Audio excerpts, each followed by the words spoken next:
This podcast contains discussions about sensitive topics, including mental health, alcohol and substance use, as well as suicide. It may also include strong language. The viewpoints expressed by guests do not necessarily reflect the opinions of the hosts. Listener discretion is advised. If you or someone you know needs support, please reach out to a trusted professional or a helpline.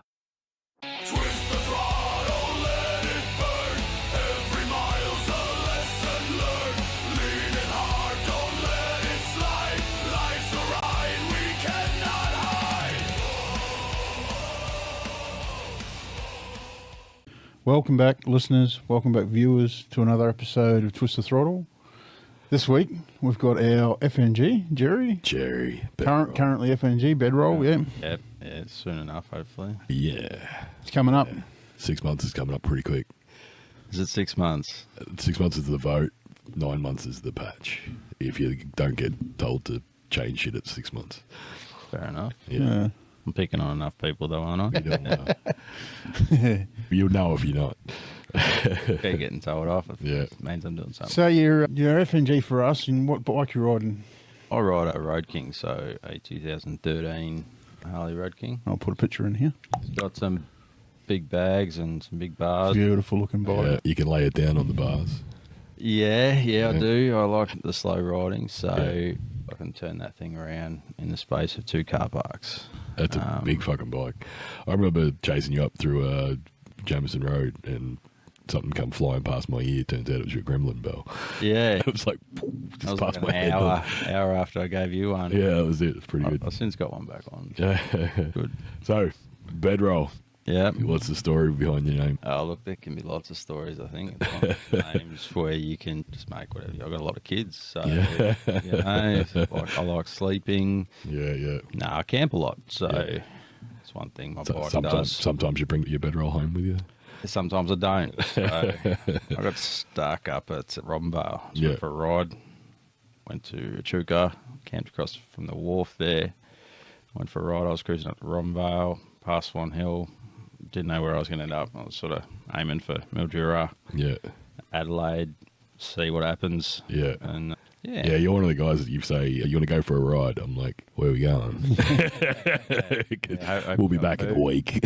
Hopefully, I do want to plan a couple of weeks. Hit a bump, and then Yeah. and my bedroll was gone. I spent the next 6 hours looking for it. Looking for it. A bit of a story getting it back as well, wasn't Yeah, that was frustrating. Frustrating to say the least. Someone actually watched it come off, so I went to the survey, got some fuel, Yeah. and asked if they had, And we dropped had it off. some Or, gear. Yeah, the guy at the survey, his boss watched it come off my bike. All the stuff. It's about Yeah. $1,000 worth of gear. Yeah. It's pretty hard fought for me. Yeah. And he watched the whole lot come off and only stopped to pick up the cheapest one.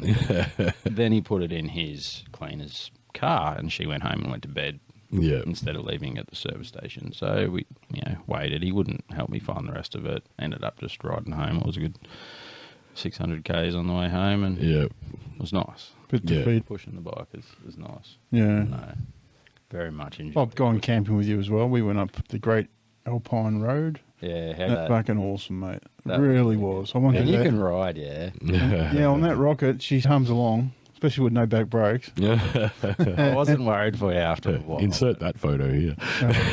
I did another mate's from another club, which we won't talk about, but his was worse than you. He'd shoot 3 mil into his metal. Yeah, right. Yeah, that was brutal. But how good was that ride? Oh, Omeo Highway is the most magical Yeah. experience I've done. I haven't ridden that ride before. Yeah. Bloody magical. Yeah, glad we went there. I didn't think we were. I was like, am Yeah. I going to have to twist his arm? I just couldn't believe how cold it was up there.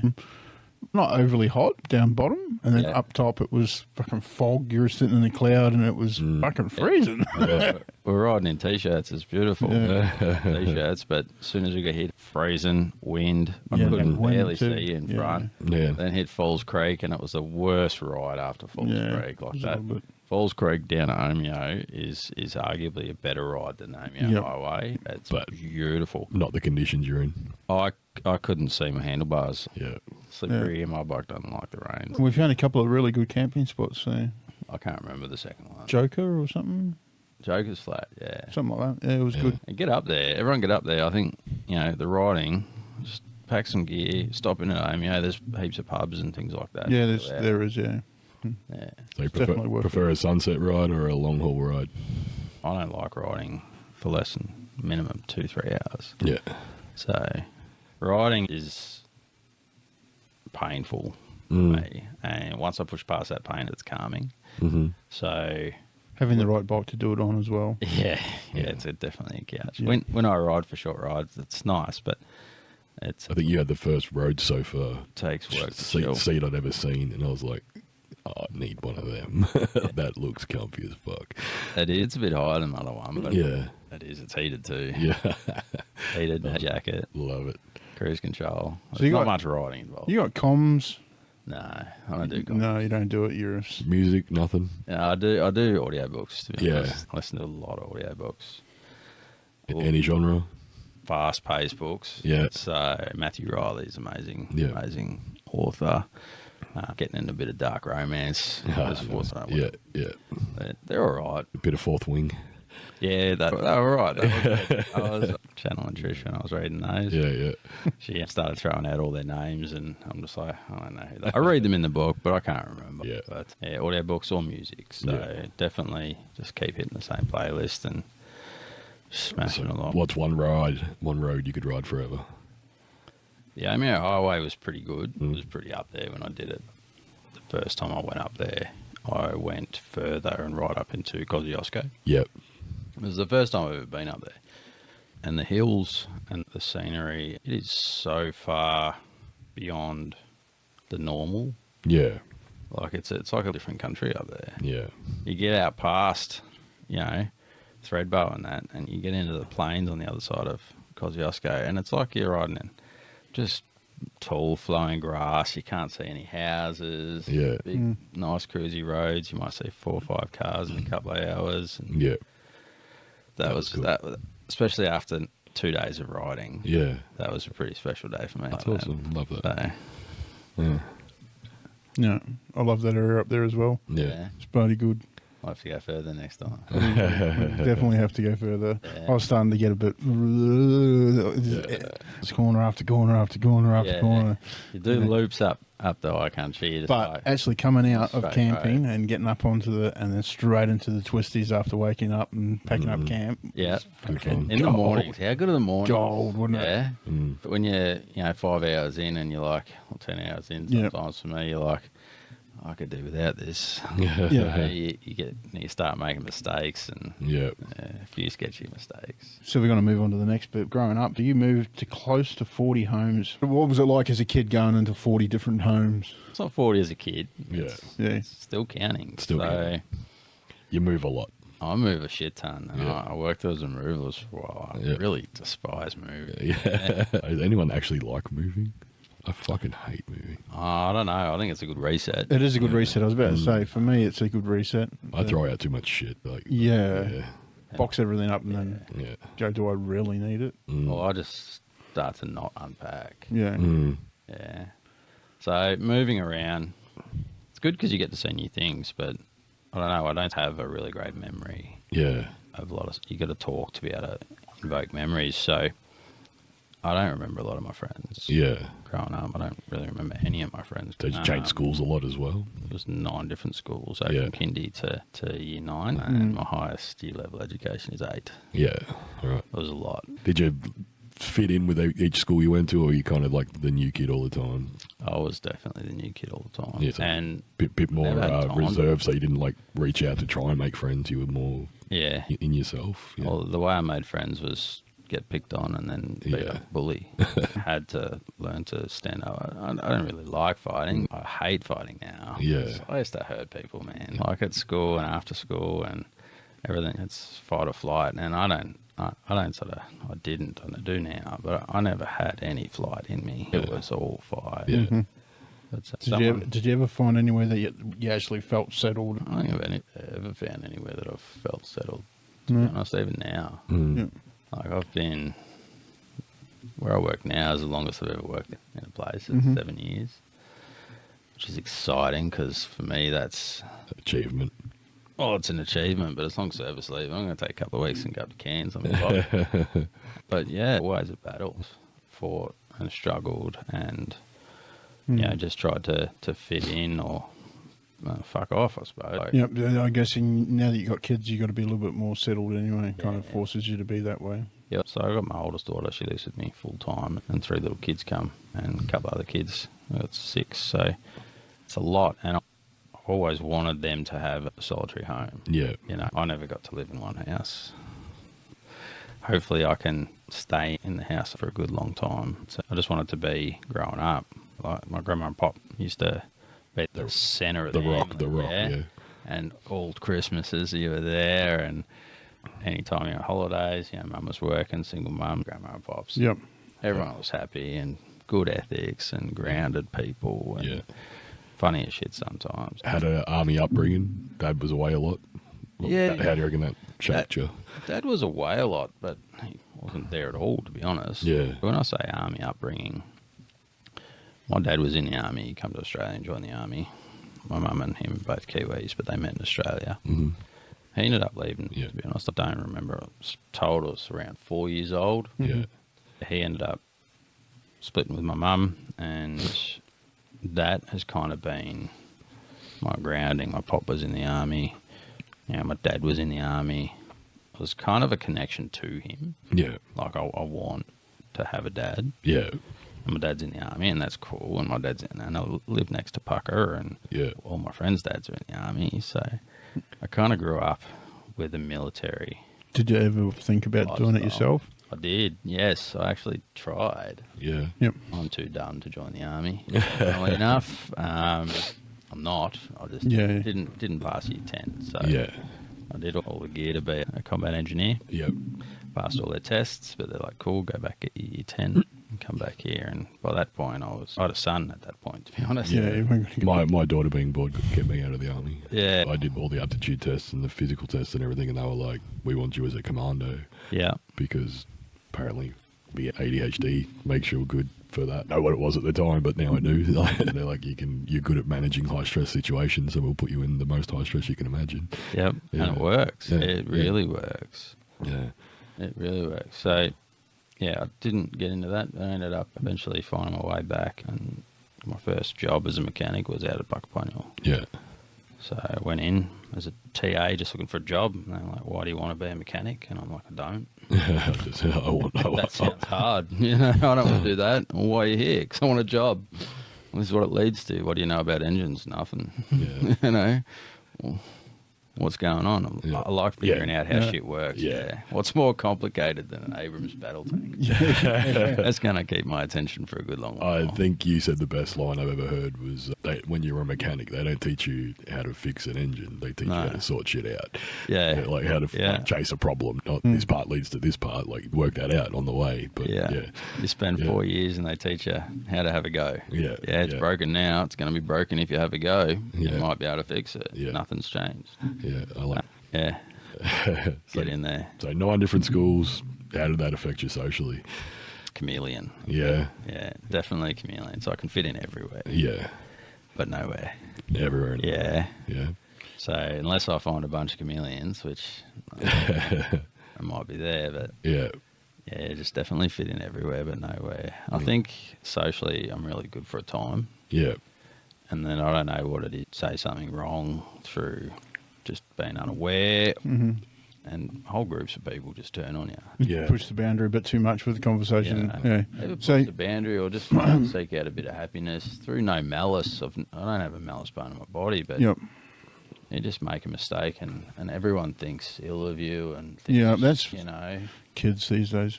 that's everyone. It's even recently it happened. It's brutal to experience. Yeah, it's always been a struggle. So that's a lot of the reason why I've moved houses. I just like, you know what, I'm done. I'm just going to go do something else. Yep. Yeah. One of the very first conversations you and I had was the first in-depth conversation. You said, I have a habit of not being my true self. Yeah. If you notice that, pull me up on it. And I haven't noticed it. But I mask a lot. Yeah. I mask more than I think I do. And I think, I don't know, that's just a big coping mechanism. Yeah. It's not, masking is not necessarily a bad thing. Not always. It helps you and other people find time to have common ground. Yeah. say you go somewhere and you're full self, you might be too much for people. I get that a lot. You know? I get told, like, just be yourself, be your true self, like, just open up. And I'm like, if I said every thought that I had, You'd be the most Yeah. hated person. nobody would fucking talk to me. Because, like, I have to think about what I say because I know half the shit is terrible. Yeah. Yeah. Yeah, like, my natural reaction is anger. Sometimes it's not even And- terrible. It yeah. just comes across badly. Yeah. You don't mean it as bad, Yeah. but you're just like, oh, shit. So you used to have to fight your ways out of situations when you were younger. Yeah, I got bullied a lot. I got chased around. The worst one was probably I got stripped naked at school in Warragul by about 30 students, Fucking hell. and all my gear was thrown on the roof and things like that. That was pretty... Fucking nuts. That's scarring. Yeah, I wasn't... I had my jocks and Yeah. running Yeah. around and screaming at people. Still, I remember getting down-trowed at school. That was Yeah. the most embarrassing. Yeah, well, just that, but I just kept going. And even after school, these people lived around the corner from me. So they it was just after brought- school yeah, as well. they So just- fucking leave me alone. Yeah, I remember. So they were going to bash me one day, and I was going to go down and bite them, and Mum ended up seeing my mum stand behind a post looking. So I was all right. It was a nice feeling. So Yeah. it was, definitely. You said you hurt people up until 17. What changed? I think I grew up a little bit, to be honest. Yeah. But yeah, I don't. Not one incident you can put your finger on, or did you hurt someone badly, or... Yeah, a homeless guy robbed me. I was at 16. I moved from Ngambie to St Kilda, and I was coming home sick from work. And before Spencer Street Station was all done up, it was just before it all changed. I was in the toilet having a piss. This homeless guy, who's a young guy, a bit older than me at the time, but young guy, was like, "Give me a wallet," And I'm 17 years old. I got no money at all. And he's like, "Give me a wallet, give me a wallet." And he's got this little knife like that, pen knife. and I just flipped. I lost it. We're fighting in the toilet. I broke fingers. I broke noses. Shoved him into the cubicle and just absolutely into him. And walk outside. I just left him there. Walk outside. There's coppers. I'm like, there's a guy in there. And I just went about my day. And kind of reflecting on that, I'm like, was that worth it? What if I gave him my wallet and the $6? Yeah. Like, I just hurt someone for no reason. Yeah. Like, he was trying to rob me. He was probably hungry. Yeah. Yeah, he probably had some mental issues. Like, there's probably something going on. Yeah. I see where What you're coming was from. the reason? Yeah. Yeah. Unless someone's hurting me physically, my family physically, words don't matter. They affect you, but it's not physical. And I don't think it needs to get physical. Sit down, have a conversation. Yeah. Or shut your mouth and walk away. Yeah. Like, be humble. Yeah. And I think that really stuck with me. So, And a music festival did that for me. I was at a Rainbow Serpent music festival, and I was with a mate. I was saying, fucking look at all these fucking weird people. And he says, we're all weird. Everybody's weird in their own different way. Yeah. yeah. You need to be less judgmental of people. Yeah. Yeah. Everybody's got their own little story. Yeah. Yeah. Yeah.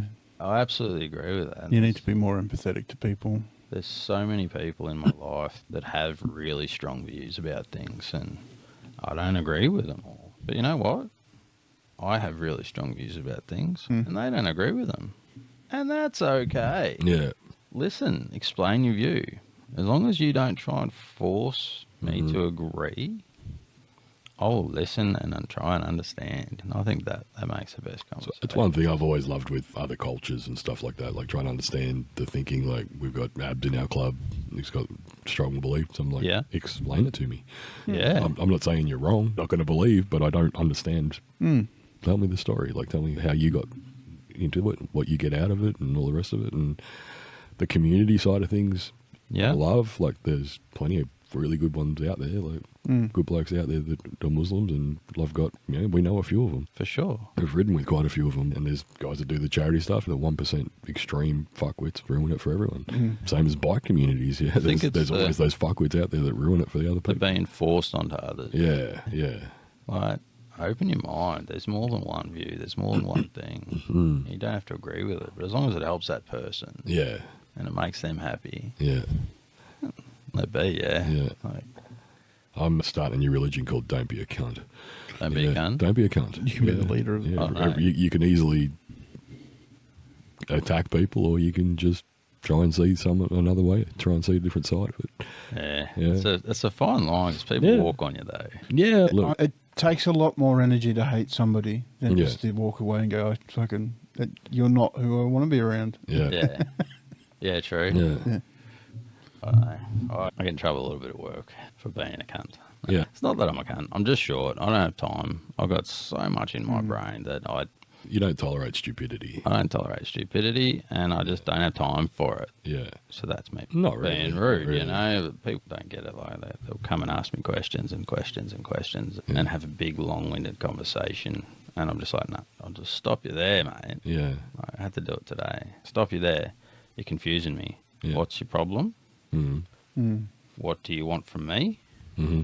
Here's what we're going to do. Yeah. And I move forward. Yeah. He rocks up 15 minutes later. We fix it. He's gone. Yeah. We don't have to have a 15-minute conversation. Yeah, about that's that, right. Yeah, yeah. You know? Yeah. Time management as well. Yeah. Yeah. I get real bad decision fatigue at work. Yeah. It drives me. Yeah. I'm the same. If you've got options, Yeah. it's like, I don't want to pick. How do we do both? Yeah. Yeah. This isn't going to work for me. Someone tell me what to do and I'll do it. But don't give me the option of one or the other because then I don't know what to do. I struggle with that. When my boss is at work, Mm. I feel a little bit lost because I just don't know how or what he wants to do or whatever. When he's not there, I'm just like, I'm doing this. Like, Yeah. this is what I think. This is why I think I'm doing it. Yeah. These are all the things I've thought about. This is what I'm doing. And I do it. Mm. Yeah. Or I get other people to do it. Yeah. But when he's there, it sort of shakes me a little bit. So we had a conversation yesterday, and he's like, "Gee, you just run your own race, mate. You need a hand, shout out, I'll help you. Yeah. But you do you know. That's good. That's helpful. Yeah. He's an absolute champ of a guy, my boss. Yeah. Yeah, Yeah. helps You me. spoke highly of him in the past as well. Very much so. Yeah. Very much They so. must think pretty highly of you as well. So Oh, I don't know. being able to give you the reins to Yeah, I make think your own so. decisions, it's good. Yeah. It's more Haven't hung likely me yet. he's way more productive if you just let him do his own Yeah. shit. If we tell him what to do, he's going to sit there and freak out. Yeah, potentially. Potentially. It's managing people. You work out what to do with people. God, sorry. He hates letting go too. Yeah, yeah. He just wants to do it all himself, but he can't. So going back, we can go as deep in this as you want to. You shared something that happened to you before you were 10. Yeah. Do you want to get into that? Or? Yeah, that's Yeah. fine. No, I've dealt with it. I haven't dealt with it. You haven't dealt I with it. haven't dealt You- with it. So I was abused by my mother's fiance at the time. Yeah. You know, so growing up a single parent, Yeah. obviously people need love. So Yeah. she seeks companionship, and that's fine. But when one of those people hurts your kids, that creates distrust. So both from the kid's perspective, and obviously I don't know how my mum dealt with it. Yeah. Never really spoken about it, but geez, it would have been hard, man. Yeah. Mm. Hard. But so growing up with that, Were you able to tell her at the time? no. Yeah. But so yeah, my mum was told, and while she was talking to the police on the phone, I actually stuck my hand up and I'm like, hey, yeah, me too. Like, Yeah. I'm pretty young. I'm under 10. Yeah. Didn't really know what it was, what it meant, and Mm. I think about it now, and it's pretty shit. Yeah. Like, what people do in their own head and their own body is their own thing, but consent, man. Yeah. I fucking hell, consent. Yeah. It's also pretty shit at the moment because my kids live in the same town. Yeah, right. Yeah, they live pretty close to this person. Oh, went to jail and learned his lesson and done all that kind of stuff. But Yeah. I got to deal with that every time I drive Past. and pick them up and drop them off. Yeah, And it's yeah. a constant thing. It's affected me in how I deal with trauma. Yeah. It's an into myself. It's affected me how I trust people. Yeah. Like, How's it affected how you connect with people? I don't get along with men. Yeah. Yeah. I rarely get along with men. Most of my good friends are female. Yeah. Yep. You know, Be interesting being in a bike club with all these blokes then. Different. You're all bunch of girls, man. Like, come on. You bunch of girls. No, like, At least bitchy. yeah, I struggle to get along with men. So it's not an instant. I don't feel instantly relaxed. Yeah.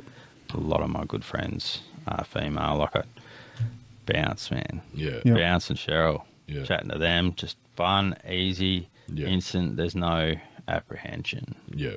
And get talking to Manny and Roger and cool, and go around from there, sort of thing. You surround yourself with good people, good things happen, mate. Yeah, and it spreads. It's always sort of had that little bit of apprehension. Something I think I deal with. So you struggle with connecting with men. How do you unpack that? How do you get around it? Just slowly. Yeah.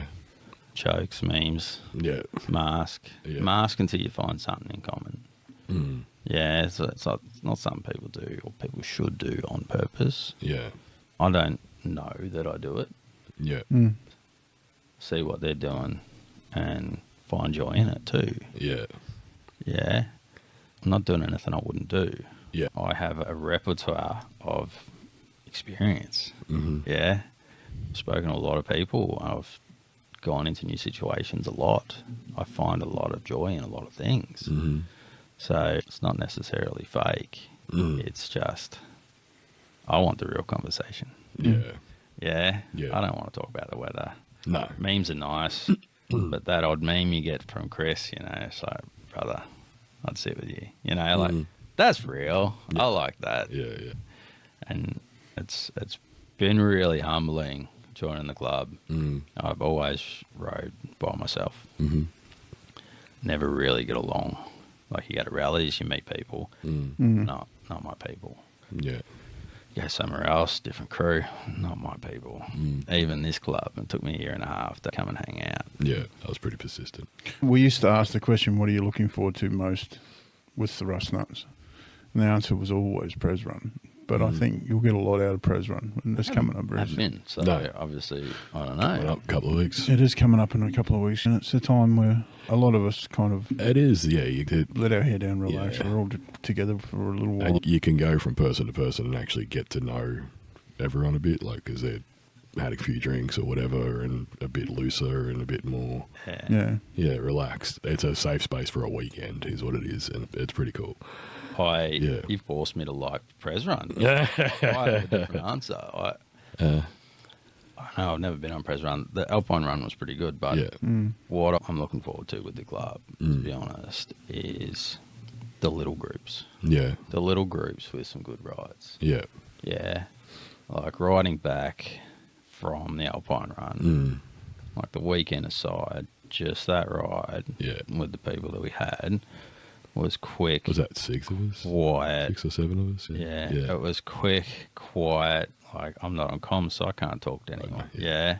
And everyone is just moving together, giving each other space, riding to the conditions for fun, for enjoyment. That was magic. It was good fun, Yeah, getting out, sitting and camping with brothers out in the middle of nowhere. So you did a trip with Disco, who we had on a couple of weeks ago now. Yeah. That was an experience for you as well. That was pretty good. So we just, I don't know, man, we just shot up the hills. And it was... Up the same spot you went with me, yeah, roughly? No. Different we again? just went up near. Yep. So I had to be back the next morning for a ride for 2 men. So we just thought we'll duck out for the night.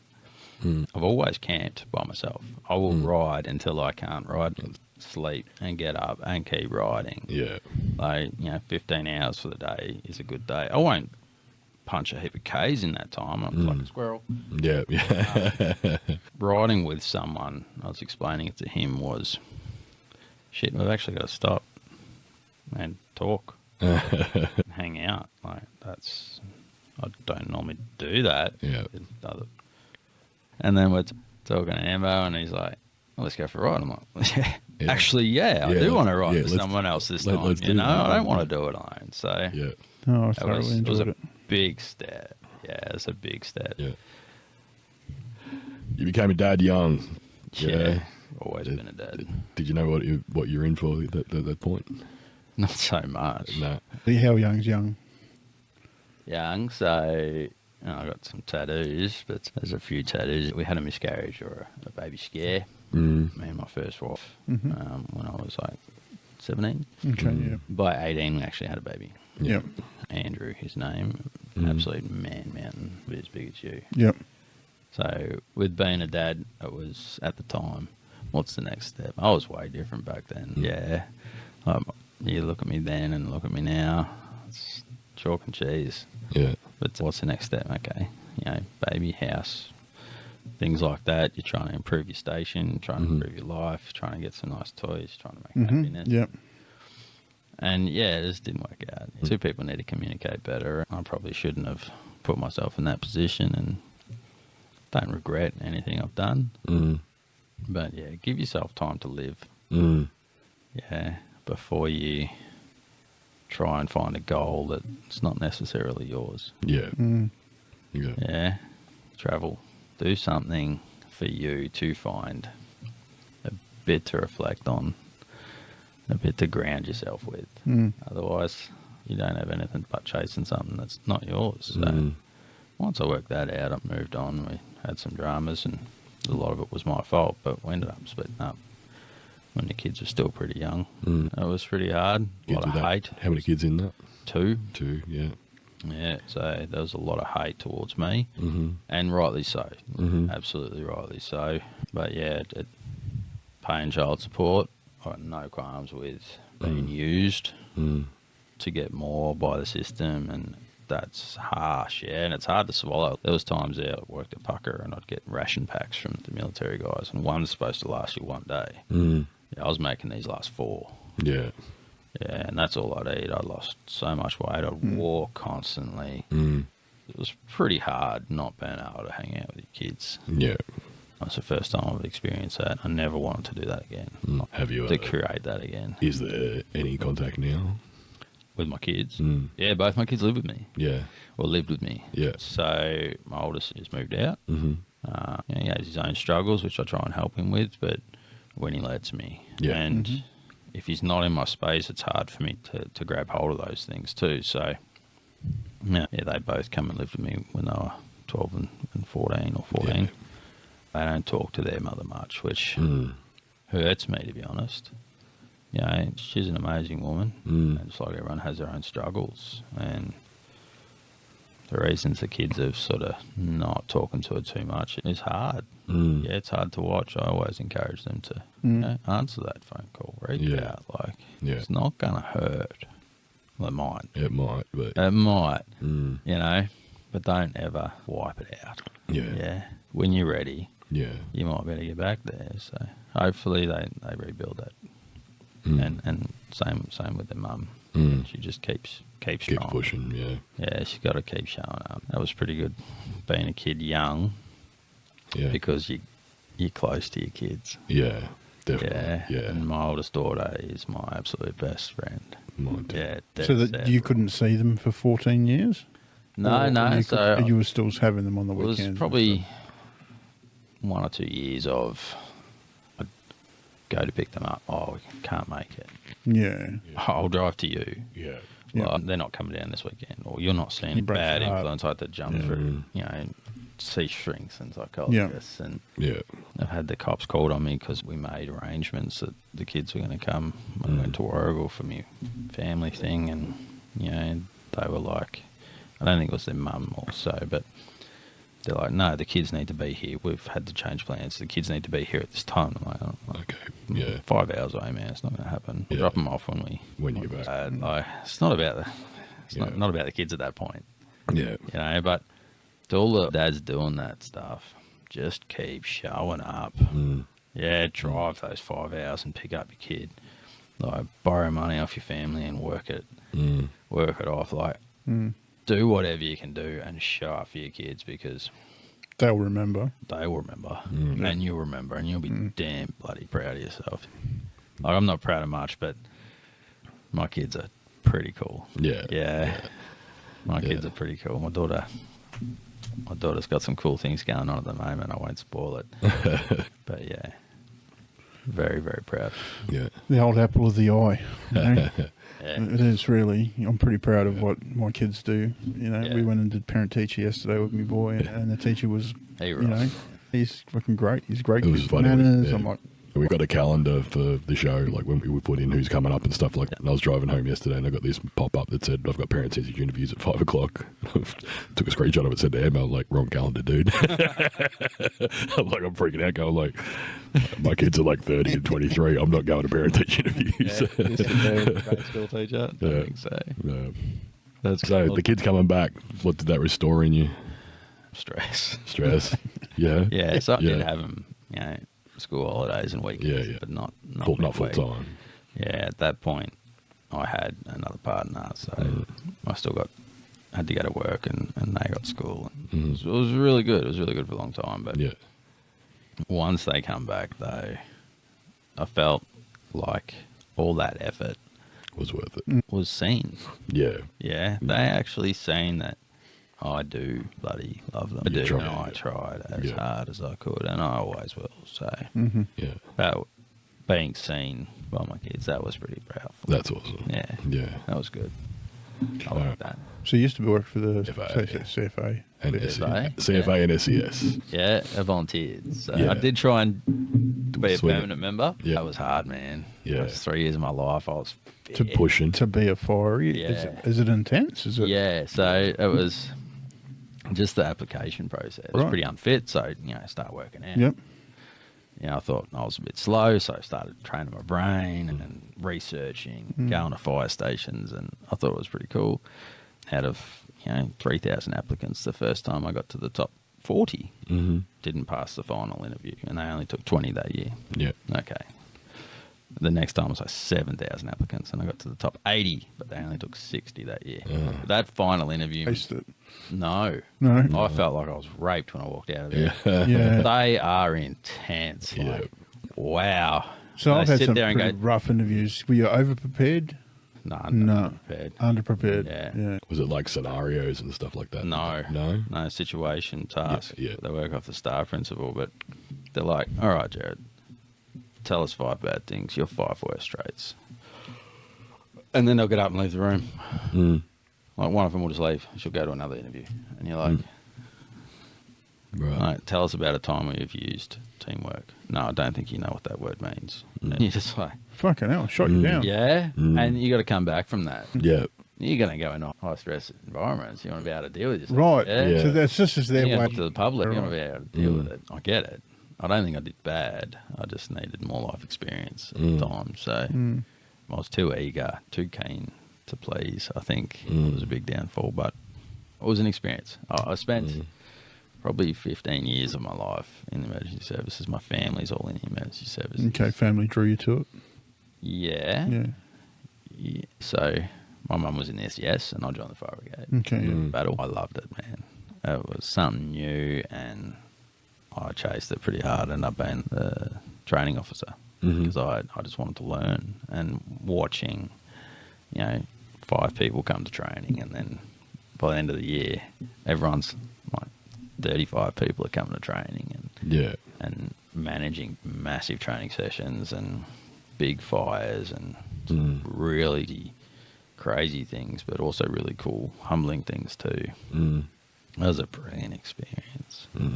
Absolutely brilliant experience. I've been to Mount Hotham on a plane. I've nearly rolled a truck off Mount Hotham. I think I told you. I fell through the roof of a burning building. I saved a turtle. Helped lots of kids. Just feel comfortable around events and things. So Did you do the road trauma type stuff as well? road crash rescue, yeah. Yep. It's an experience. I've dealt with medical things, death quite a bit. Yeah. My mum was a nurse. I grew up in nursing homes, and I have this morbid fascination about it. But the detail and knowledge that those people have pulling apart cars, like you give me a good set of tools, I'll strip a car down to its chassis in 15 minutes. Like there would be nothing left. You could separate it. There's a video. I wasn't involved. There's a video.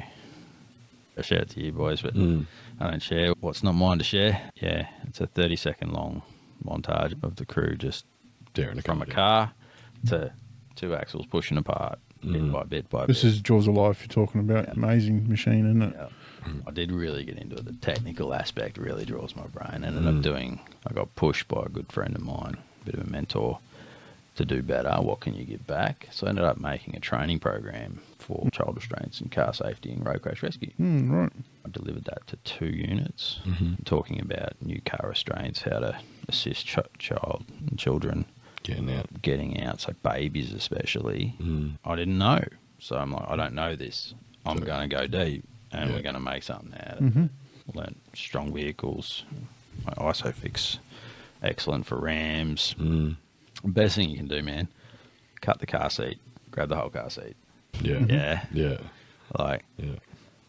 just leave the baby in the car It's seat. designed to keep the kids safe. A lot of the time they'll be Yeah. asleep. Yeah. Yeah. And the research, I've been to like 7 car accidents with babies, you know, and like 4 of them are asleep, man. Like, Mm. you know, they're just quiet. They're just noise, rocking. Mm-hmm. Yeah. There was some good times. Just hard times, confronting times. Can imagine. I still remember all of them every single time I drive past. Yeah. But just look at it. It's not my circus, not my monkeys. Everything you do and everything everyone does when they turn out to an event like that is their utmost, and it's value adding to whatever's going on. Mm. Yeah, you're doing your best. Yeah. Like, it's not your fault. So you got here the truck incident. Your voice said it wasn't safe. So did that change your view of leadership? You want to go into what the truck incident was? Right. Yeah. Okay. Yeah. Yeah. So the Kilmore Wandong complex fires, pretty big fires. A couple of our members live up that way. It was the last time I hopped on a fire truck. Mm. I went from one brigade where I was a leader of that brigade, a training officer, and I worked hard to work my stuff out.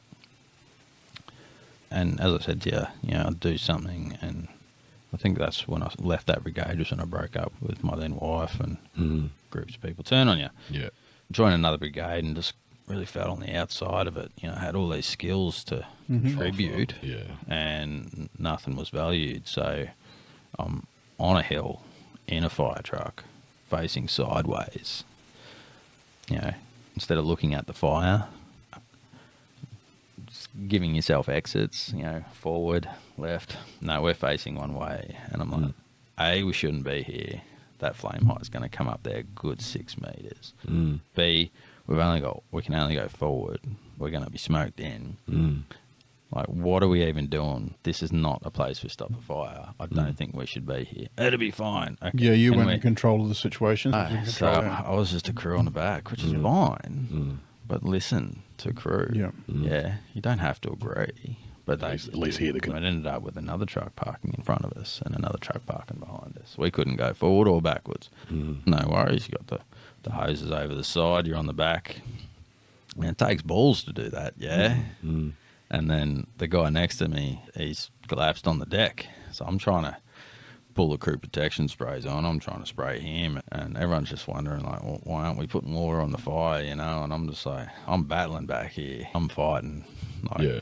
just that red haze, smoke, embers, like a burn all around my neck. And I'm just like, no, not doing that. Finished out my day. And something similar happened quite a number of times that day. We nearly got dumped on by Elvis because we're in the wrong spot. You know, those pilots are awesome. Didn't drop on us, gave us time to move, and things like that. But what am I doing? I'm not putting myself in that position. Yeah. Too much faith in somebody else. So the volunteer mentality is amazing. But there's some people that just do it to say they can. Yeah. Yeah. And it's everywhere. I think, don't look at yourself as a volunteer. Look at yourself as an unpaid professional. Hold yourself to the same standards. Yeah. Learn everything you can. You know, you're put in a position of trust. So uphold that trust. So I stepped away from the SES and Fire Brigade. I don't regret it. Was the stepping away about safety or just feeling unheard? Both. Yeah. Because you start to say things and then you just get ostracized. I'm just like, whatever, I'll just move on. So I miss it. Definitely miss it. But the amount of stress it put on me and my family was intense. Yeah. It's a lot of fun though. Yeah. So anyone that wants to go out and join something bigger than themselves, do it. Yeah. The Coast Guard down here. Like the SES. Like, join the Rotary, man. Like the people you meet and the fun things you get to do. Yeah. Like, Give back a little bit, eh? yeah. It's good. I think that's the clubs. Like we ride for ourselves, but we've built ourselves and we're building ourselves to support others, to help others, and that's pretty powerful. I think that draws me. Yeah. I'm pretty big on building better people. That's the whole point. I share my shit on social media about, Other people can't share it. Today was about accountability. That's good. Yeah, just stuff that you need to think about. Like the stuff that I've spent most of my life trying to learn, and what I feel's worked for me is what I share. It's not. I'm not telling people how to live their life. I'm saying this worked for me. So if this is what you're going through, hold yourself. Here's a perspective. Yeah. I'm not forcing it on you. Yeah. Here's something I believe, and I'll stand by. If you don't agree, let's have a conversation. I want to hear your side of it. Yeah. Yeah. Why don't you agree? That's cool. Yeah. I didn't think of that. Yeah. That's how people grow. Yeah. That's what we're trying to do. So the next little tab here says a relationship collapse. So you described being in the honeymoon mode the whole time. Yeah. Yeah, that was pretty hard. You pointed that out to me. Yeah. Because you and Trish have a pretty cool relationship. We do. And I'm like, wow. So I met the most amazing woman a year or so after I broke up with my first wife. Yeah. And from the moment I met her, like, just bliss in my head. Yeah, a little bit of a rocky start, but life was amazing. Yeah. Absolutely amazing.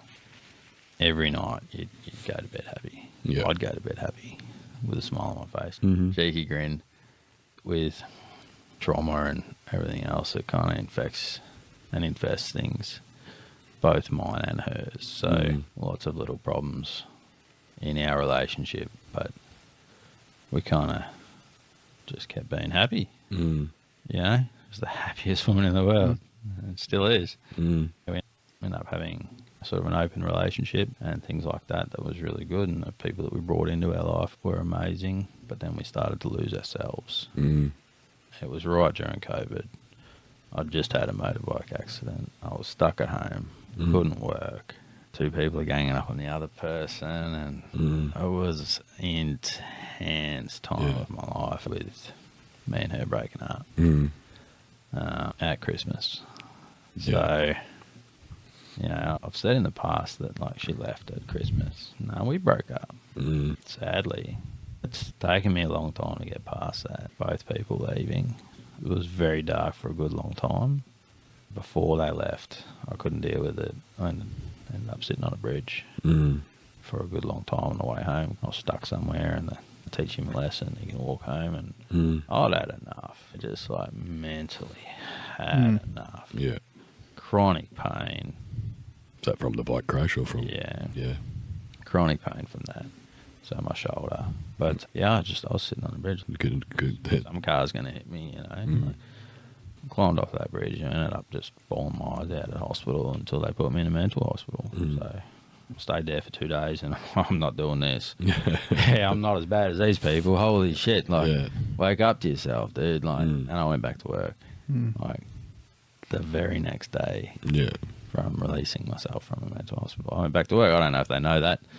Credit to my boss for just getting my ass to work. Oh, you're back. Yeah, let's go. Yeah, and I was on light duties. I just shut my mouth and worked. Yeah. Yeah. A little bit later, marriage breakdown. So I'm just going and working and not getting anywhere and moving and everything's changing. But the biggest thing is, it's not just losing people, it's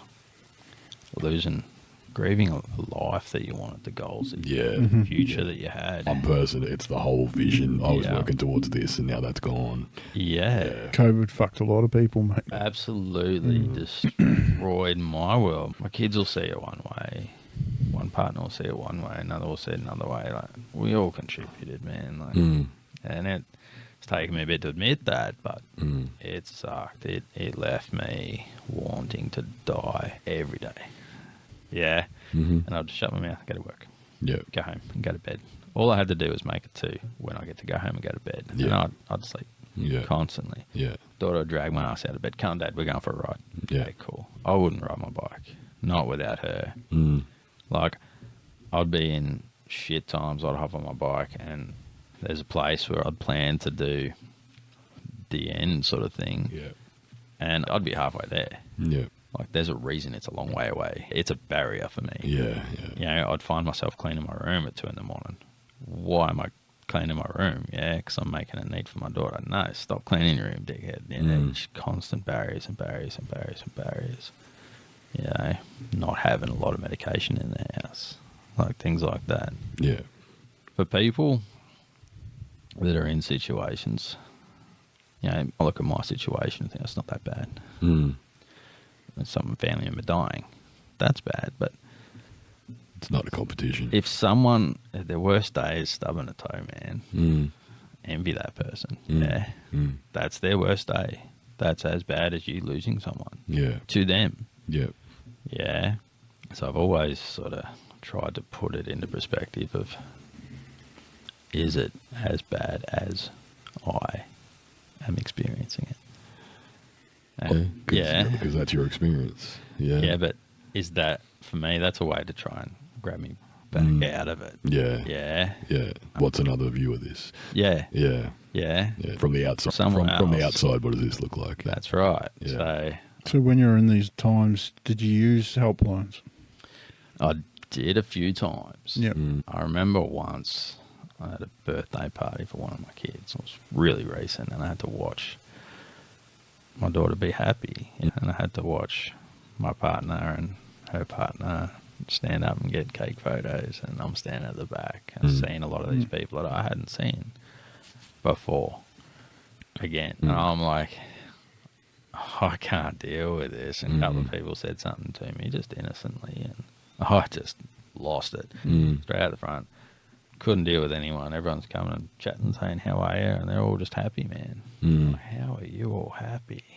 How is that okay? In my head, I was nice and pleasant, but I was screaming. I ended up calling an outline there on the grass out the front. They were useless. Yeah. They were useless at the time. But reflecting on it, man, What did you want? What did you expect them to be able to do? they weren't going to be able to help me. Yeah. They gave me time to calm down. They gave me time to cry. They gave me time to reflect and breathe. I was able to leave there. I was able to be okay. So even if you think something's not helping, give it a go. You don't have to do it again. Try something else next time. Yeah. Going to put in some photos here of a place that we went to. Remember that graffiti place we went to? Yeah, And that's they had really Lifeline good everywhere, and it really stood out, didn't it? It did. I recently did that somewhere else. Yep. Over the other side of the city. But they do help. Yeah. I know someone that is actually on the Lifeline on the other side. I couldn't imagine calling and her picking up and me just exploding in my head. A lot of people are calling them when they're at their worst. Don't wait. Call them before that. I think the biggest thing for me is build barriers in your mind that you have to overcome before you do something. When you start breaking down those barriers, they're the red flags, yeah? Yeah. When you're cleaning up your house, when you're sorting out your life. Recognize your own triggers. Yeah. Yeah. Yeah. Yeah. Talk to someone. 100% talk to someone. Or meditate. Or sit at the beach. Or ride your bike. Or walk your dog. Something to break the moment. But it's going to pass. Yeah. The waves will... It's a swell. You got a big swell. You're in a storm at the moment. And you're going to go down the beach. The next thing you're going to see this wicked sunset, flat glass, and you go, yeah, that's worth it. Yeah, calm before the storm. There's calm after the storm too. So that's a bit of a battle, but it's good. It's worth it. It's an ongoing battle, though. Absolutely. It's an ongoing battle. I think having mental health part of your life never goes away. Just learning to manage it is the key. I agree with it. Yeah. It's being able to, like you say, build those barriers. Find something that works for you. That helps. Mine's the bike. Yeah, if I'm absolutely struggling, just go for a ride. Yep. Yeah, like most people say, like, don't ride the bike if you're angry. That's the best time for me to ride the bike. 'Cause, yeah, like I can get out there and just as soon as I twist that throttle, I'm done. Yeah, I'm like, all right. I wish. It takes me 2 hours to get to that. Yeah, I can't think of anything else because I'm not as good a rider. Like, I'm concentrating on the bike and what I need to do to keep that upright, and takes my mind off whatever was the problem pretty quickly, and then I just calm down, and everything's good again. So yeah, That's good. It's a freedom machine. Do the lap right Yeah. past mine, rev Yeah. out the front. Yeah, Like like- yours. We'll find you somewhere. Yeah. Go for ride with you boys. I come back a week later. Fine, we'll sort you out. Yeah, living with chronic pain, mate. What's that done for you mentally? Done to you, for you? It was hard at the start. Mm-hmm. It was really hard at the start. I had to sleep in a sling. Like, as I said before, there's worse injuries out there. So you come off your bike, you come off at speed. Yeah, I come off my bike 3 hours after I got it on the freeway, 100 k's an hour, and just got the wobbles on that nice glossy road. Yeah. Just got the wobbles, end up backwards at 100 k's, and then spun back around and just fell off on the side and hit my shoulder, hit my head. And I felt fine. I got up and picked the bike up. Adrenaline's going. I remember skidding on my back, looking up at a car. Bike shoots past me that way. I put my feet up on the bonnet of this car, getting pushed along. It stops. Cars are zooming past me. Like, crazy cool. Yeah. Picked the bike up. It was an absolute buzz. And then I sat down. I'm like, that's a bit sore. Actually, no. Yeah. Yeah. And I ended up doing my AC joints, so where your shoulder blade connects to your collarbone. I got no tendons there anymore. We did surgery, we did all that kind of stuff, and nothing sort of took, and I won't put myself through that just for the mental part. I don't think I'll be able to deal with it. A lot of medication, a lot of complaining, a lot of limitations on myself. I can't do that because my shoulder's going to hurt. Yeah, I got into the normal pain medication, but I was taking a lot. I was taking Panadol every single day, like 6 or 12 a day, Nurofen every single day, because my body was always sore. And then I'm like, this actually really hurts. I got to go to work, so I'm taking that, and then I'm depressed, and I'm taking Valium, and it's just, what aren't I taking? Yeah.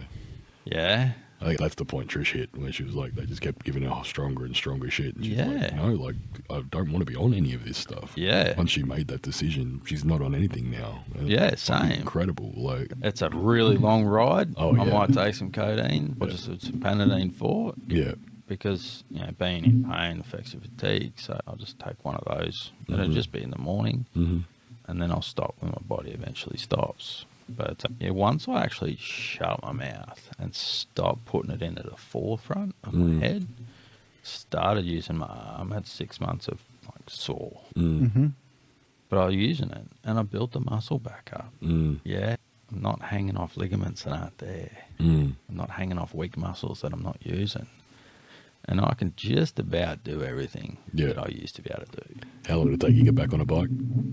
How long did it take me? My arm was still in the cast. Yeah. I was still in a sling, so I couldn't actually straighten it. So I actually had to lean over like that, and then put cruise on, and then ride. Yeah, that took me a year to get my bike back, but I had another bike at the time, so I just cruise around the streets. Yeah, a year, because during COVID, no one's making parts. That was depressing. Bike, 3 weeks. That's a nice bike. Yeah, it's a big bike. It is my dream bike. I've watched the episodes. What's your dream bike? I own it, man. I own my dream bike. My kids treat it like shit. That's scratched up, but that's my bike. It's not a showpiece. I want to make it one, but it's not yet. You sent me some ideas of what you want to do with it. Yeah, you're one or two people that's seen those. So, We won't put that up then. no, I'm not going to put that up. Some people that tell everyone, so it kind of forces you to make it happen. Yeah, I like doing that too. Anybody If you talk it into existence, it will happen. Yeah. It will happen It eventually. will happen. So I'm going to build a shovel. Tell a couple. Funny that I was sitting there looking at it thinking, what have I got to move out of the way to get that fucking motor out of the Start polishing again. I think you should get a table in here and start just doing it. While we're doing Podcast. interviews, we can Sit polish here all and that. polish it. So it's a passion. Remember that block used to be black, Oh, mate, that looks fucking amazing. but we're The getting work there. you've put in it. We're getting there. Well, I need to get back on that goal. When we're doing it. Pick a day. Pick a day. Come and have a look at my shed at the moment. Right, I got something for you, Shed. We need mate. to- help organise it. Good. Come bearing gifts. So, finding the Rustnuts, you were pushed towards the club for over a year. Who was pushing you? Tractor. Tractor, yeah. Yeah. So Tractor and me used to work together. He was a driver and come up. And, fuck, he's like pain in the ass, but just the happiest guy, man. Yeah. And he just, once he worked it all out and things stopped breaking, not often his fault, but someone else had destroyed his truck. It was really good. So he ended up leaving our company, and we'd hang out every now and then, come around. He knew I was sad. He knew I was down. And I tell you what, like, there's only so many times people keep calling up. There's only so many times you can reach out and you're just like, oh, I got no energy for you anymore, man. He just kept calling up. Yeah, come round to the club. I'm not interested, man. No, it's not my thing. Yeah, I wanna, but I don't. Like, I don't have the capacity. What was the roadblock there? What stopped you joining earlier? Mentally. Mental capacity of just getting out of bed. Yeah, that's a whole lot of people I got to deal with. Still a daily struggle. Getting out of bed. I am a lot better now. If I got things to do, I'm fine. Yeah. I'm figuring out that I might have some spicy brains, but if you don't have anything planned for the day, you're not doing anything. Don't give yourself a free day. It never works. You just hate yourself. I picked you as ADHD, and I thought you knew. Oh, I didn't know. I don't know. I had a conversation with you. You were like, "Oh, I might have that." I'm like, "What? You didn't know you have that?" No, mate, you are fucking. It's kind of put life in a bit of perspective. Yeah, looking at my kids. That's my joy of it. The way my brain works is like, I was diagnosed, and it's not an excuse, and I don't bring it up to say like this is why I'm like that, but the reason I talk about it is because I'm learning all this shit as well. Yeah. Like, all the shit that I thought was like personality quirks and stuff like that, I'm like, oh fuck, that's a symptom. Yeah. Like wow, like you got a shit memory. Yeah. That's fucking ADHD, and there's a reason for it. And then like you learn the reason, you're like, fuck, that's amazing. Like I thought I was dumb. Yeah. Like I did shit at school because you can't be sat in a room and told to learn something. Yeah. Because that's not how it works. Your brain literally fucking puts up chemicals to stop you from learning it. I can't read for shit, but you give me something really complicated, I'm there. Yeah. Hands on. Yeah. It's funny as well. So do you think you were afraid of anything? Like you said before, you didn't really get along with men. You get along with I don't women think a I lot was more. afraid per se. I didn't have the capacity. Yeah. I didn't think I was going to enjoy it. I went for a ride with you guys once, and I dropped my bike. I remember that. That was the first breast cancer awareness ride. Oh, okay, yeah. Yeah. In the car park as I looked up. First time I ever met anyone.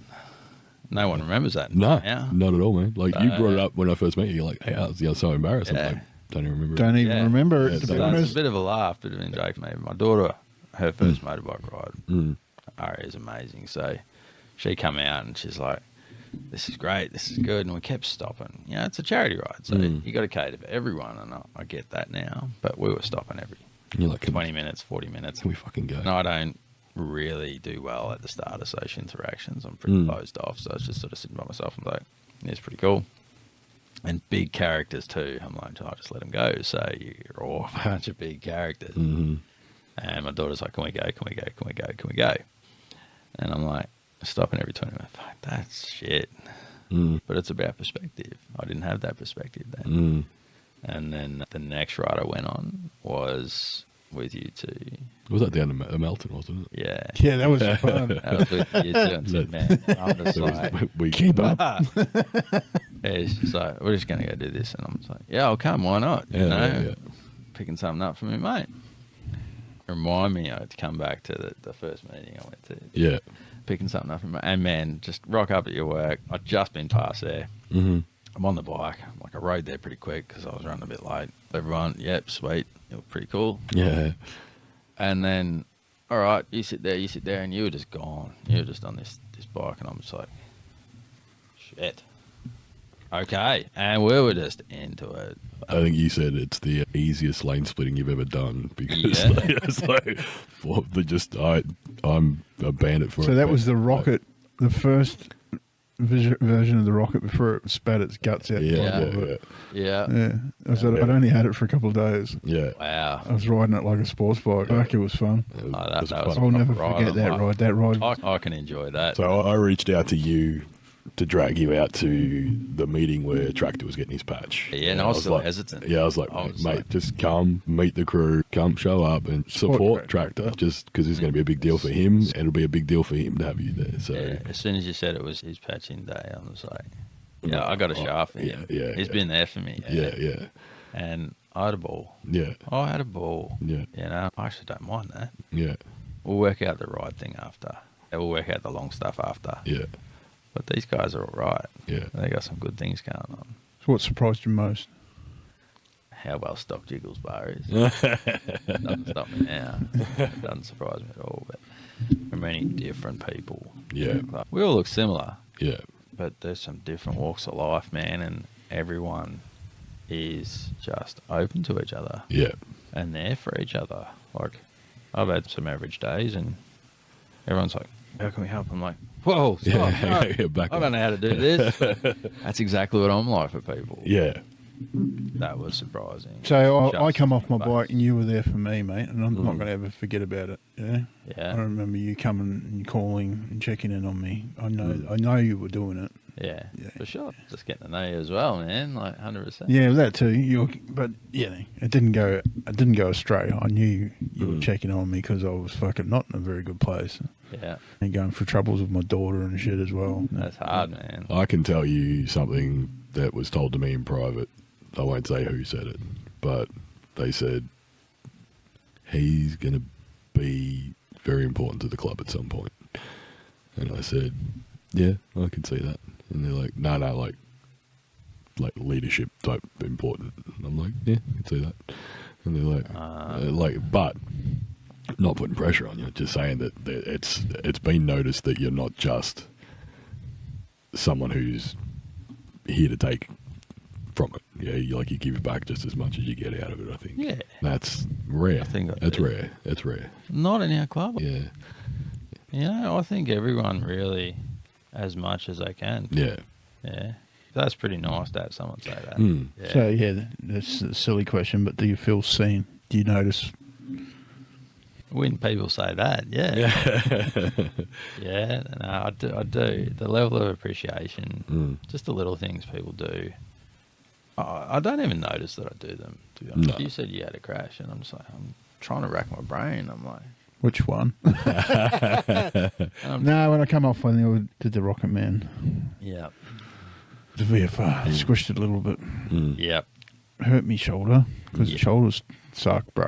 Mm-hmm. I do use them all the time. But I know I don't even know that I do these things. I don't even know that I check in. You were, and I appreciate it. You do the same for me, mate. Yeah. Like, I'm normally the one chasing everyone else up. I've never had to call you. You call me every couple of days, or Yeah, well, just you a checked message in or the a other day. It was Yeah. pretty nice. I do feel valued. I do feel valued. I like when I get told off for being a bit too cheeky and a bit too... Leave you cut somewhere. Man, I killed that. Yeah. You did. Hey, yeah, I can't count for shit when I'm... That was funny. That was funny as fuck. I did over 160 push-ups. I could not. That was funny because it was like, here we go. Let's fuck with him a little bit. And Yeah, then, I was it straight just in. kept getting higher and higher. I'm like, all right, he's up. I was asleep, man. One of you cunts is going to fucking do this as well. Yeah. Shout out to the person that called me and woke me up. Yeah, I I was, was getting I up was there. asleep. God, I think I got it up 50 or 60, I think. You just kept pushing. This guy's like, nah, man, if I wasn't at work, you'd be doing 100. You're gonna do 100. Yeah, You know? That was good. So, yeah, don't leave your cut anywhere. But I got a lot of kids, and there was a lot going on, man. Yeah, that was a bit. That was a bit. They were all upset. No, that was fun. Yeah. I think taking advice in a good way is pretty good too. I've been sort of poked and pushed back in my place every now and then for just not, you don't know you're doing wrong. You don't think about it. I think most of it's all in fun, though. It's just banter. I don't think you've legitimately upset anybody. Not upset, but just doing things that, can be misconstrued and just sort of have a look. And I think it's really good. Like, some people could take it wrong, but if you're unsure of how to take something, ask. Yeah, 100%. Yeah. That's my whole thing. Like, I like to think if someone insults me, I'll give them the chance to explain where they're coming from. Then if I realise what I've done, I can change it. I give them the chance and they insult more. I'm like, Yeah. I'm going to give you one more chance.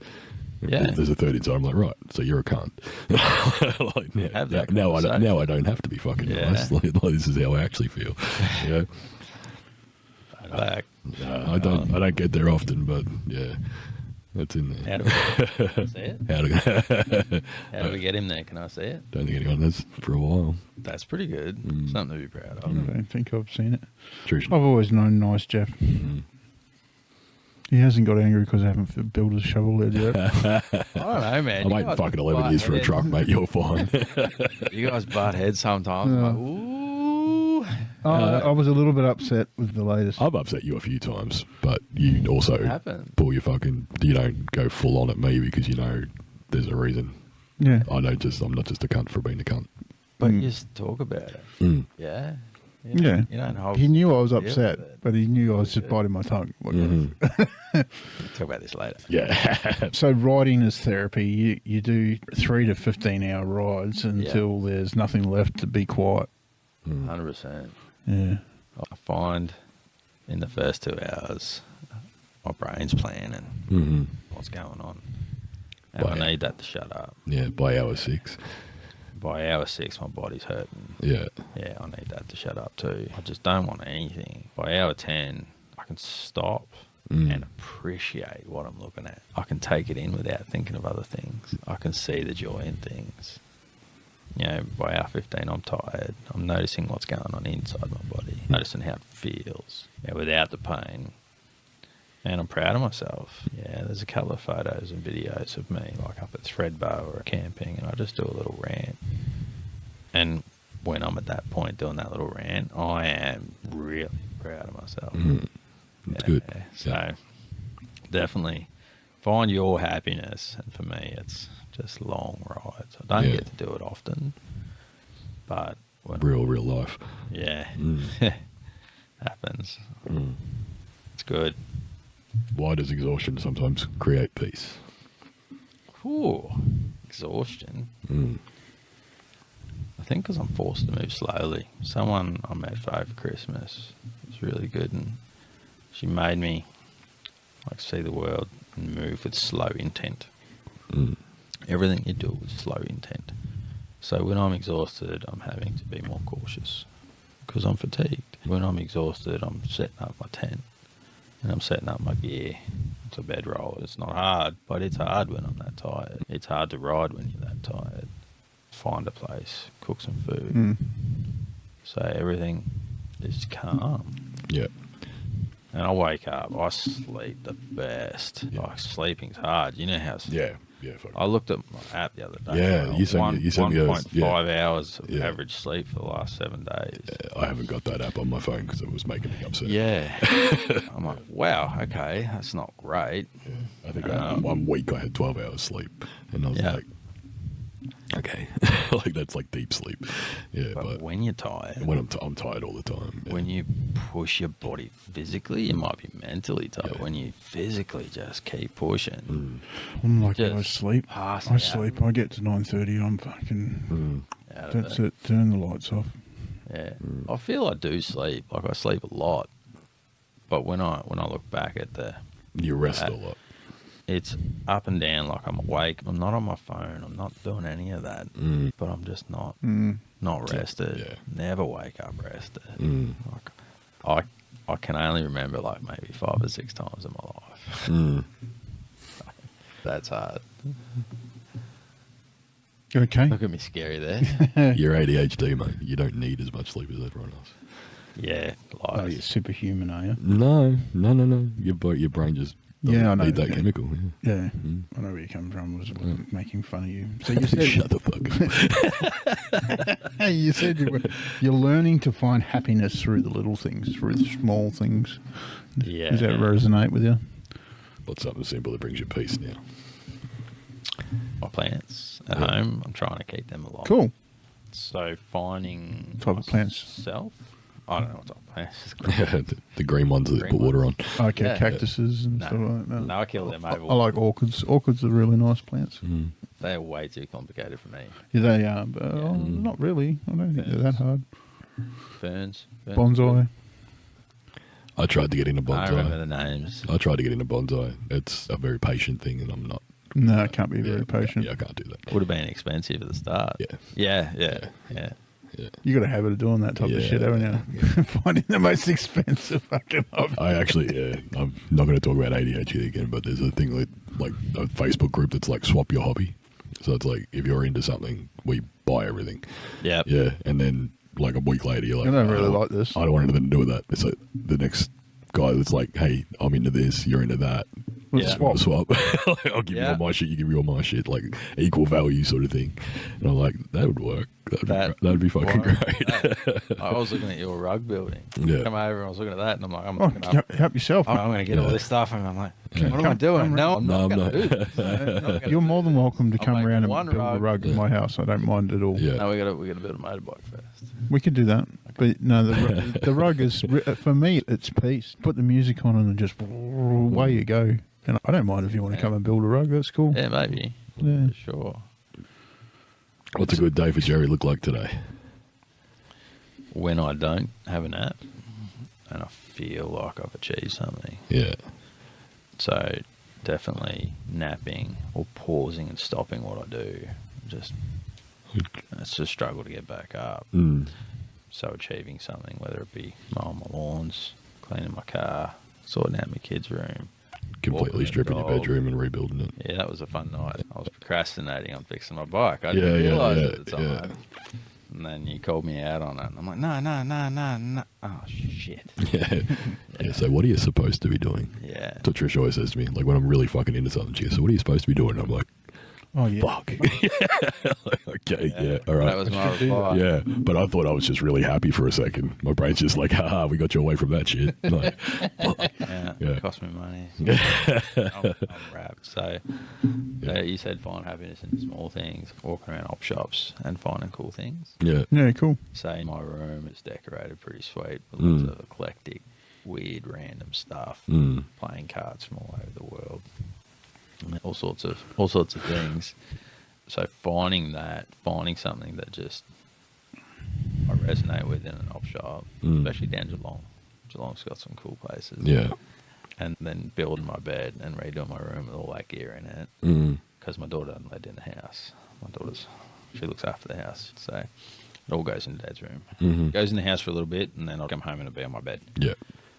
Or in my shed. Finding all those little small things. And it's like, that's a piece of me when I was happy. Yeah. Why was I happy? So every time I sit and look, Yeah. I remember those times. That was a very healing thing for me. And it helps me slow down and want to get back out and do not necessarily spend money on more stuff, but go and have a look, take a photo of it and write about it or tell someone about it. Cool. Yeah. So right now, where's the petrol tank at, level-wise, in life? I'm off. This is a metaphor of life. I like it. So, is it full? I think One to 10, where's your tank at? 6. 6? Yeah. Yeah, What's draining it? this podcast. Nah, serious. So Yeah, I had to push you to get yeah, there. kept asking and asking. I'm like, yeah, no. I knew you talk had a about it. story to So tell. feeling things for me, when I bring something up, I feel all the things that have, like I'll be Good. packing my dishwasher and I'll remember someone that I enjoyed spending time with telling me how to pack. She was bipolar and ADHD and just an amazing person. And she was telling me how to pack the dishwasher because it wasn't done right. And I loved that. Yeah. I found that was, and I could picture hands. So every time I pack the dishwasher, I'd remember that. But I'd remember all those times. And I'd remember that feeling, that good feeling, that nice feeling, or that loss from not having that anymore. Yeah. So every time I talk about something, all those feelings come back. So if you reflect on things that I've said tonight, every time I've mentioned that, I've felt that. Yeah. I am sweating profusely. I Yeah. am struggling to keep myself together. And that anxiety before this Yeah. has left me flat for a week. Yeah. Absolutely flat. I've had like 6 people checking on me. 8 Yeah. came in. Yeah. So I They think my world's imploding. So those people who don't know, what we do for this podcast is I'll approach someone like Jerry and say, send me a bit of your life story so I can make up some questions so we can have a bit of a conversation. Yeah. Because if you just try and sit down and have a conversation, it can kind of stall. It can kind of go in a different tangent and kind of get away from where you want it. So we kind of drag it back to like, what got you to where you are now? How did we get you there? Yeah. So you have to relive a lot of that shit. Yeah. So I've been reliving that for the last sort of So 2 or 3 weeks. I do this for myself all the time. Yeah. I've got to hold my story in my phone that will never be a podcast because too many people would be hurt by what I've been through and how I got there. That's But yeah, but I have that. Like, I'm a ChatGPT guy, so ChatGPT is my therapist. Yeah, I work my shit out by just having it mirror back to me. Like, I'm like, I'll pour my heart out and go like, okay, tell me what I just said, and it's That's like, pretty cool. Breaks it down to top points. oh, more a little just, bit, but but it's yeah. more like I can help other people. Yeah. Yeah, but so if I just pour everything into it, and then it just says, okay, so you're going through this, and I'm like, huh. Yeah. that's what that is. Yeah, like, and if you do this, like, this is will help this is your pattern. Maybe I need to use Yeah, this. that's fucking great, man. That's yeah. There's probably no substitute for professional help, but I think No. Like, the problem is, might break someone's I've been to a break professional. someone's path a bit. Yeah, I went to a professional in Port Melbourne, and I just sat down and cried. Like, literally, I walked in. He said, "How are you? Like, what can I do for you?" I cried for an hour. Yeah. Yeah, and like, he sort of didn't ask any questions, didn't say anything, and he's like, like, it's Time to kind of go. time. I'm like, all right, cool. Like, you guys, Yeah. do you need to, like, do you not want to say anything? I'm like, no, I think that's what I needed. Just Yeah. somewhere safe that I could just fucking break. Yeah. Yeah. And like, that was it. Now I can go home. I'm going to be, and I was heaps better. Yeah. It's just that moment of release, that just pure fucking protected. I had that. Yeah. Yeah. The week a couple of months ago. Yeah. When you're single, Yeah. you got no one to cuddle. Yeah. Yeah, your kids aren't the same. No. I thought I tried to. You know, Yeah. It's all right, Dad. You and me against the world. It's not the same. But Yeah. yeah, and she gets it now. Yeah. But Yeah. you don't have anyone safe to let go with. Yeah. Yeah, I'm lucky enough to have probably 3 or 4 people in my life at the moment Mm. that I feel safe enough to be vulnerable around. But yeah, to be able to do that and go somewhere and just let go, that's pretty. Yeah, it was very fucking cathartic. Yeah. Yeah. So we talked about what fills you up. What fills me up? My bike. Yeah. My kids both drain me and fill me up. Yeah. I got a cool picture today that Marley drew of a lion, so he made a mask. Yeah, that's that was cool. quite nice to get Yeah. random pictures. Mm. Funnily enough, Mhm. it does drain me, but I hate not. It's rewarding getting something fixed and running again. Yeah, and just the movement. Yep. Mm. Yeah, constant. Yep. Yeah, if I'm not busy, I'm struggling. Yep. So that's pretty rewarding. Watching my kids' achievements. Mm-hmm. You know, all the firsts that they have. And it was, it's the walking, it's pretty good now. Mm. And I had a mate, he's got quite young kids. And he's like, did this. It's going to be sad when they don't do any of that. They always do that. They're always man. doing new shit. Yeah. They just get bigger, Yeah. better, and louder, and you get more and more proud. Yeah. Yeah, absolutely more and more proud of kids. So watching them have their achievements. Yeah, my workmate Dan, he tells me what his young Ollie gets up to, and it's flashbacks for me as well. Yeah. My kids doing all that, going back to school and stuff. And he took time off for the first day of school, and I'm like, I'm sorry, I took the time. And mate, you don't get those things back. No, that's- You don't get them back, so enjoy them. One of the funniest, one of the people told me a story was they took their kid to school for the first time, and the kid came out at the end of the day, and the mum was there to pick him up, and they're like, Mrs. Smith, like, I really enjoyed today, but I don't think it's for me. No thanks. Yeah, like, I think it's- I'm going to go back to what I was doing. You're like, yeah, no, this is a kid. You don't actually get a choice. So that's Yeah. wrong, isn't it? It I is, get it. it is funny. Yeah, Yeah. when you put it in perspective like that. It's forced labour, forced learning. No, look, it's all programming us to be ready for a job 9 to 5. That's all it is. Yeah, unfortunately. Yeah, don't. Yeah. I do like I Ezzy's guess new it's teacher better. though. He didn't try and ram shit down his throat. Oh, you need to be Yeah. doing this, need to be doing that. He says, no, you're a big boy. Mm. You can deal with it. You've got responsibilities now, Yeah. Yeah. which is good. It puts it all on him. Mm. It's good. I love that. My boss does the same thing, actually. Yeah, it's good. To let people fall on their sword. Yeah, Yeah. And then help them.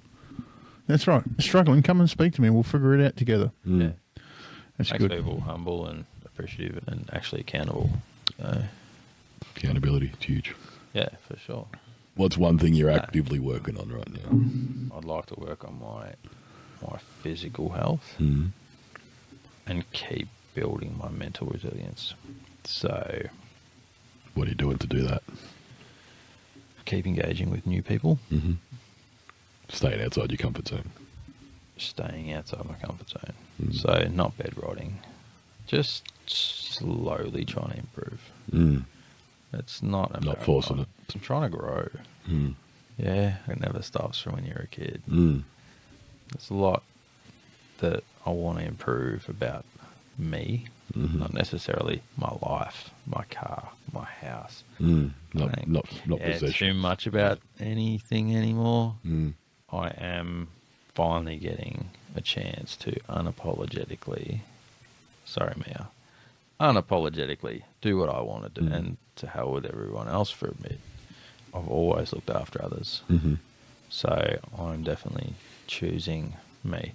Thinking about others, but choosing me.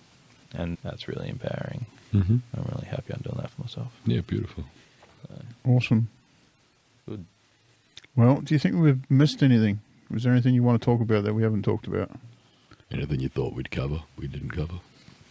So I can't remember. I've been thinking about this in my head for a week. Yeah. And when it comes down to it, I can't really remember. I think everyone's journey is their own journey. Mm-hmm. And people sharing their journey, you don't necessarily have to see them as that. Mm. Yeah, one of the things that sort of made me reserved about this was I don't want to be known as this guy that went through a little bit of a hard time, struggles with that, or is confused about this. I think that's what the show's about, mate. You know? It's not about getting sympathy for you. Yeah. And that's the same thing what I say with my ADHD. It's not an excuse. It's not shining a light on the bad stuff. It's like, hey, everyone goes through shit. Yeah. If someone relates to your story and can see you got through it, Yeah, They might come up They- to you they and might- say, they hey, might- that's really good. yeah. That might help you have an interest in that person, but there's so much more to people. oh, yeah, Oh, this is, Yeah. Yeah. And I think that's really important to remember for everyone. Tell me more. Mm. It was something someone said, something that I use a lot now. Mm. Tell me more. Why is that? It will help me understand. I've found out so much helpful and healing and fun things about people and myself by asking those questions internally and externally. So I think people need to ask more questions, be curious, not judgmental. It's communication, Curious. mate. Yeah. And maybe not as mumbly. all right, go on then, your turn. I got it. I got another one. What does Twist the Throttle mean to you? Not the podcast, that term. Twist the Throttle was the first time I really felt happy on my bike. Was going to All British Rally Mm. with my best mate. And I was riding up towards Gisborne, out of Melton, up that hill. Mm-hmm. Out of Bacchus Marsh. Yeah. Yeah, out of Marsh, up that hill. Anthony's Just Cup. starting to rain, and I'm going somewhere, man. I'm cranking on that throttle up that hill. I'm listening to music. That was a feeling. Yeah. Yeah. Yeah. And I've been chasing that feeling ever since. Absolutely. Yeah. Beautiful. That's pretty good.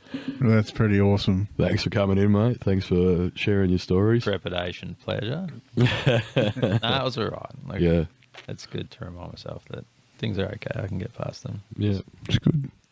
Things flow. They don't stop. Thanks for coming along, Bedroll. Appreciate it, man. You're a fucking legend. Thanks, listeners. We will Cheers, see you on the next episode. CYC. Bye. Thanks for riding with us today on Twist the Throttle. If you enjoyed the ride, don't forget to subscribe, leave a review, and share it with your crew. Remember, no matter how tough the road gets, you're never riding alone. Stay safe, stay open, and catch you on the next ride. Keep that throttle twisted.